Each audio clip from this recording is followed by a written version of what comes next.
Chegamos com o Momento Saúde dessa quarta-feira. Nossa convidada é a psicóloga Rúbia Franciose. Quero receber com muito carinho e te cumprimentar com bom dia. Bem-vinda, Rúbia. Obrigada, Sheila. Bom dia a todos os ouvintes. Como toda vez, né? É um imenso prazer para mim poder estar aqui e contribuir com o meu conhecimento, com o que a gente vem desenvolvendo hoje aí no mundo, né? Para toda essa cidade que precisa tanto e anseia tanto de coisas novas todos os dias. É verdade. Você tem desenvolvido treinamentos e até agora, setembro de 2019, mais ou menos quantas pessoas já passaram por esses treinamentos? Em Luiz Eduardo, do dia 19/10 de 2018 até hoje, foram realizadas 15 turmas de treinamentos. Autorresponsabilidade, o poder da ação, foram as turmas que foram ministradas e em torno de 800 pessoas já passaram pelos treinamentos, fora palestras. Com palestras que foram realizadas no decorrer desse ano, eu acredito que passam de 1.200 pessoas que já têm o conhecimento que a gente vem buscando hoje disseminar aqui na cidade. Qual impacto você acha que essas palestras, esses treinamentos causou na vida dessas pessoas que passaram por esse processo? Mudança, né, Sheila? Evolução. Fazer um treinamento da autorresponsabilidade, ele bate fundo no que a gente tem feito da nossa vida, no poder da ação, o que a gente tem feito dos nossos projetos, dos planos, como é que a gente tem se posto no caminhar do que a gente quer. E agora com um novo desafio que é o CIS Educar, né, que é o jeito de viver família, uma nova abordagem na relação da criação de filhos, que é o treinamento que a gente vai desenvolver agora em outubro.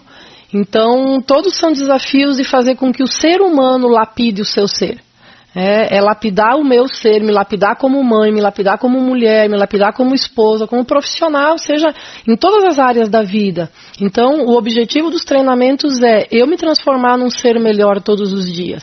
E a gente pode melhorar a cada dia, né? A cada dia que começa, a gente pode melhorar em determinadas áreas. Agora, com a chegada da internet, as crianças mais conectadas do que nunca, os pais mais conectados do que nunca, as pessoas têm sentido um vazio. E essa palestra, esse trabalho, esse treinamento que você vai desenvolver, jeito de viver família, trabalha um pouco disso também, né, Rúbia? Sim. O Jeito de Viver Família, ele é um programa de 4 meses que ele traz uma proposta de uma nova forma de viver em família. Justamente, talvez, por isso que você está falando, né, Sheila, que foi essas mudanças todas que se teve no mundo, onde coisas se perderam. Entre elas, né, a presença, o contato, o olho no olho.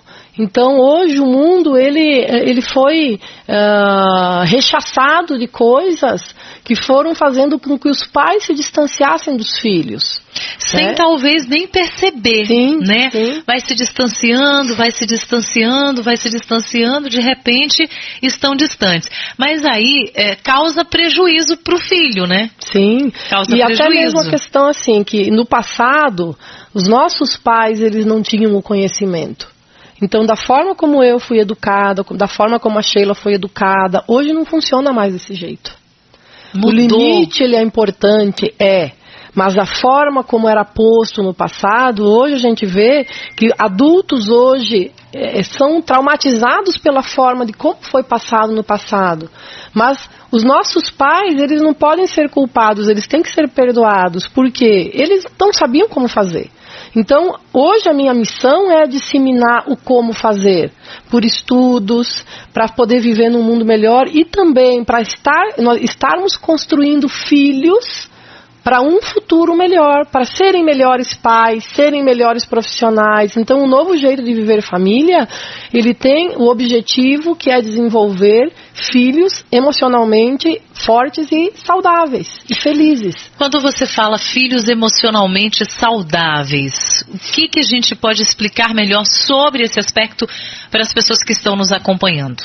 Assim, a criança, ela é predominantemente emocional. Isso é um conteúdo também que é extremamente importante que todos os pais saibam. As pesquisas hoje revelam que a criança de 0 a 12 anos, ela é predominantemente emocional. Ela não é racional.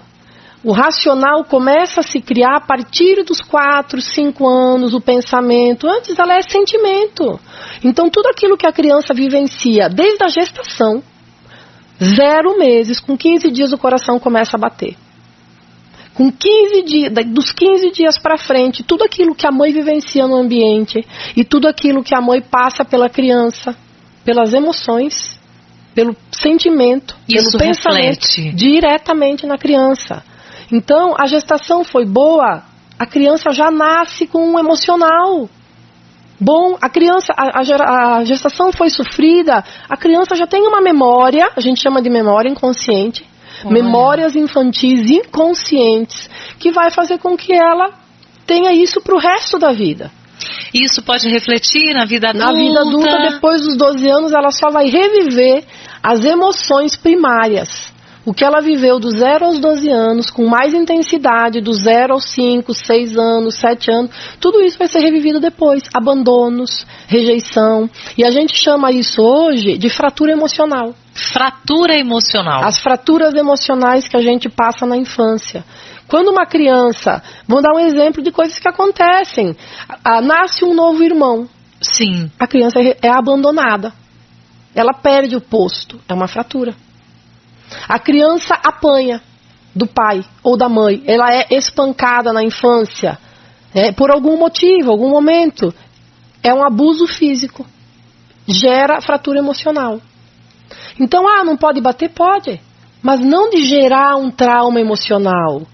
Tem como a gente corrigir, muitas vezes dando uma palmada de leve, né? Mas o que é falado para a criança humilhada na infância, por nomes, por profetizações negativas, você não sabe nada, você não vale nada. Eu tenho pessoas que eu escuto muitas vezes hoje. Hoje foi a prova viva, eu estava num lugar hoje. Sim, conta pra gente. Eu fui visitar uma pessoa muito querida minha agora, e ela estava conversando com outra mulher, ela é uma profissional, e essa mulher tinha um filhinho de 2 aninhos. E aí a mulher disse, nossa, hoje ele tá chorão. E aí a mãe disse, era mãe e vó, e a mãe disse, ele tá nojento. Isso traumatiza. Eu sou nojento. A criança tem 2 anos, você acha que ela já entende, ela já guarda isso aí. É verbalizado para ela. É verbalizado. Ele tá nada, chorão nada, ele é nojento. Uma criança que recebe da mãe que ela é nojenta, qual é a identidade que ela vai criar para si? É verdade, muito sério. Então os pais hoje querem que os filhos sejam o melhor, eles estão programando os filhos para o pior. É o quê? É numa palavra, você não sabe, você não aprende, você não entende, você é burro, você é malcriado, você é isso, você me dá trabalho, você é um peso. Programa. Eu estou programando a criança. Nos 12, 13 anos, ela só vai reviver o que ela foi programada. E aí ela vai dar trabalho, ela não vai ser nada, ela vai ser nojenta, ela vai ser malcriada. Por quê? Porque se eu fui programada para ser isso, como que eu não vou ser? Eu sou emocional. Rúbia, e tá vindo aí o Dia das Crianças, dia 12 de outubro, já tem muito pai, muita mãe. Vou dar aquela bicicleta, vou dar aquele skate, vou dar aquele bebê caríssimo que saiu agora, aquele brinquedo caríssimo que saiu, aquele celular, aquele tablet. Mas o que a criança quer, no fundo, nem é isso, né? O brinquedo, eu sempre digo assim, a criança, ela quer, talvez assim, preencher. O brinquedo preenche alguma carência. Então, também tem um paciente meu que ele pediu um iPhone para a mãe, um celular. E eu falei para ele, para a mãe, qual é o objetivo de ter um iPhone? Tu quer preencher o quê? Então, assim, qual é a necessidade? Ela quer ser o quê? Amada pelo que ela tem? Ela quer ser valorizada pelo brinquedo? Ela quer mostrar que ela vale o que ela tem? Na verdade, isso, enquanto ele ganhou o brinquedo vai durar 3 ou 4 dias, não vai mais ter significado.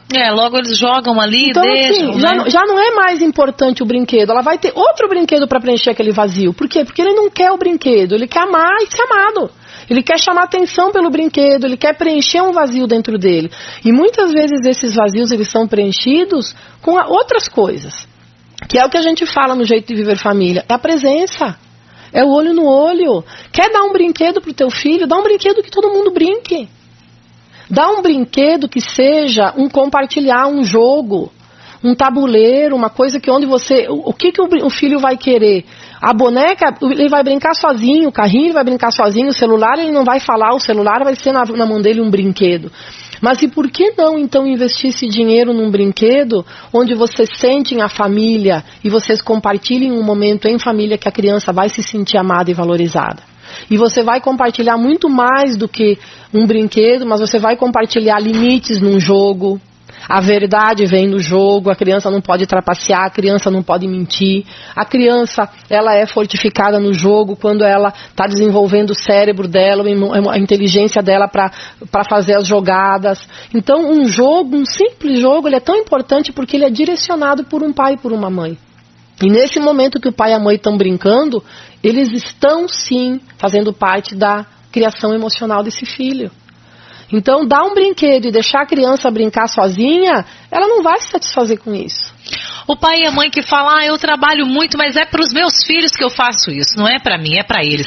Seria uma forma de justificar essa ausência? Aí a gente entra com a autorresponsabilidade, né, Sheila, que tu já fez o treinamento e já sabe que assim, tudo aquilo que a gente justifica é uma historinha que a gente conta para estar dando uma desculpa para os nossos insucessos e fracassos. Tá? Historinhas, elas são verdadeiras, mentirosas e na brincadeira. Pode ser uma historinha verdadeira, que ele trabalha muito para dar o melhor para eles. Agora, a minha pergunta é, será que o teu filho quer o que tu está querendo dar? Será que se o teu filho tiver que escolher, ele vai querer aquela roupa nova ou ele vai querer passar um dia a mais contigo na semana? Já perguntou para ele o que é que ele tem necessidade? Os pais dão o que eles acham que os filhos precisam. Muitas vezes não é realmente o que os filhos querem que os pais deem, porque eu tenho certeza que um filho prefere ter a presença do pai e da mãe do que muitas vezes ganhar coisas que ele vai ter ali dentro de casa, mas vai estar com a ausência de outras muito mais importantes. Então, até que ponto vale a pena? É comprovado, Sheila, que pais que trabalham fora 20, 60 horas, que deixam os filhos sozinhos, criam fraturas emocionais. Criam fraturas emocionais de abandono, de rejeição. Porque no momento que eu estou trabalhando mais do que estar com meus filhos, eu estou dizendo o que para os meus filhos? O trabalho é mais importante do que vocês. E não adianta dizer para os filhos, eu estou trabalhando para te dar. Porque o filho é emocional. Ele não entende isso, ele sente. Então eu não estou entendendo que você está trabalhando para me dar o melhor. Eu preciso sentir a tua presença. É isso que é a criança emocional. Não dá para justificar. Nossa, eu trabalho 60 horas para te dar o melhor. A criança pensa assim, o que é me dar o melhor? Eu sou emocional. Ele quer carinho, amor e presença. Eu quero olho no olho, eu quero estar com meu pai, eu quero brincar, eu quero jogar bola. Eu não estou entendendo o que é me dar o melhor. O melhor para mim é isso. Então, não adianta tu explicar e justificar racionalmente para o filho por que faz ou por que não faz. A criança é predominantemente emocional. E os treinamentos, eles vêm para poder fazer o pai ter esse olhar novo para os filhos. Porque hoje, a gente diz que os filhos, eles são marginalizados dentro de casa. Um filho não vira marginal depois, quando ele vai para o mundo. Ele é marginalizado dentro de casa. Quando? Quando o pai trabalha demais, quando vem outros filhos, quando a mãe não tem tempo, quando ela fica no celular e o filho fica marginalizado dentro do quarto, a mãe não olha para ele. Né? Então o filho que está marginalizado, ele começa a não ter mais vontade de se pertencer nesse grupo familiar. E ele começa a achar outros meios a criar o mundo dele, exatamente, né? Um mundinho para ele. Muito sério. E tudo isso será trabalhado no dia 19 de outubro, no curso Jeito de Viver Família. Quem pode fazer? A mãe? Tem que ser o casal? Ou pode ser só a mãe ou só o pai? Como que é? A avó? O conhecimento, quando ele vem para o casal, eu sempre digo que assim, um pai e uma mãe, eles têm uma missão, que é criar filhos, educar filhos. Então, não compete só a mãe ou só o pai. A missão de ser pai e mãe é do casal. Então, óbvio que assim, se os pais não conseguem fazer o treinamento, um do casal ter esse conhecimento é importante. Agora, se o casal pode fazer o treinamento, maravilhoso, porque o casal entra para dentro de casa com uma nova visão familiar. Mas nem sempre o casal consegue fazer. Então, é sempre o que está dentro da minha possibilidade. Se os dois podem fazer e querem fazer, o resultado vai ser outro, porque é o pai e a mãe com a mesma sintonia de criar filhos da mesma forma. Outro público são os educadores, né, Sheila?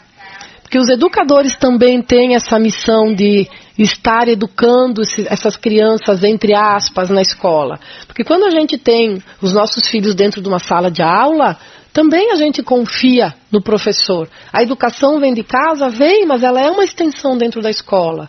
Porque o aluno também vai ser moldado por quem está ali educando, ou está o professor que está fazendo todo o processo de aprendizagem. Junto com isso vem o tratamento, vem o carinho, vem esse conhecimento todo do como que eu tenho que tratar essa criança que está dentro da minha sala, dentro da minha escola. Muito legal. Então, pais, educadores, avós, tios, né? Porque todo mundo que convive com as crianças, como que às vezes o meu filho ele é muito bem criado dentro de casa, eu tenho conhecimento, mas ele passa com a avó. A avó muitas vezes fala uma coisa para uma criança que já programa ele. Então tudo isso interfere no emocional da criança. Basta muitas vezes uma criança ser humilhada uma vez na infância para levar isso pelo resto da vida dele como uma fratura na autoestima, no não poder, nas crenças de identidade dele, de capacidade. Então, quem está convivendo com o meu filho?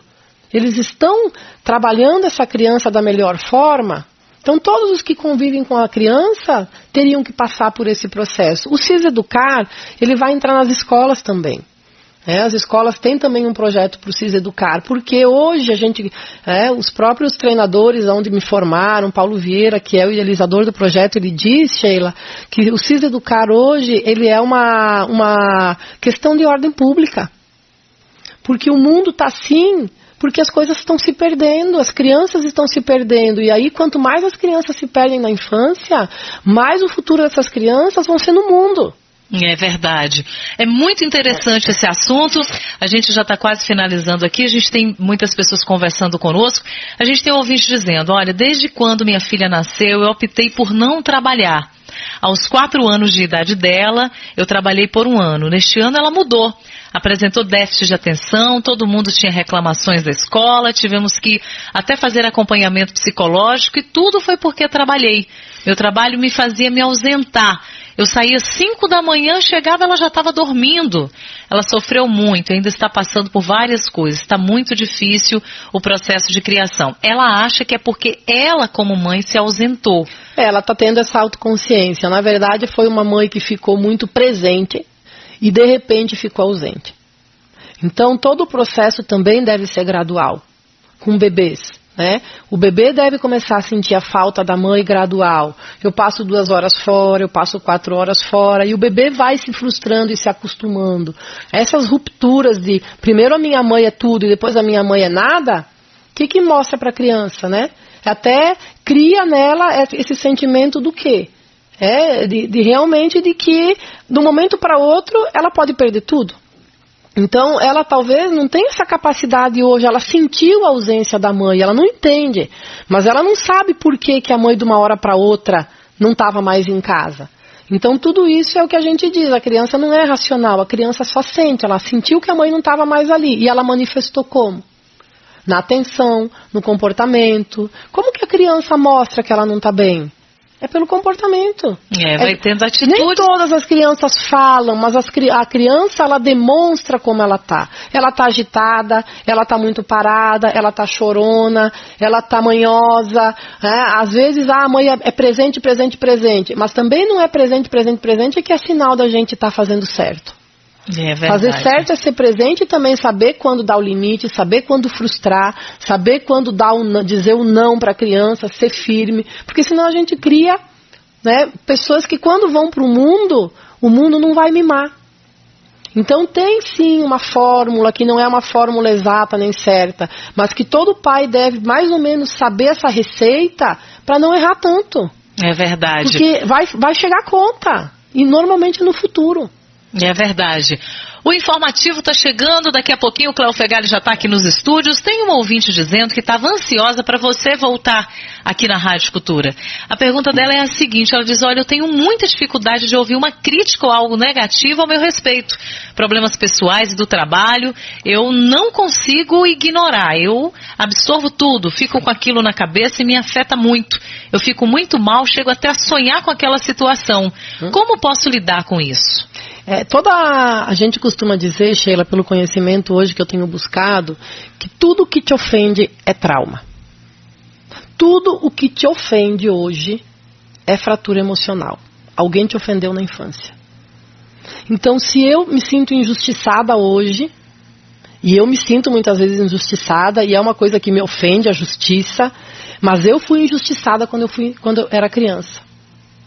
Se eu hoje me magoo com uma ofensa, é porque lá na infância alguém te magoou.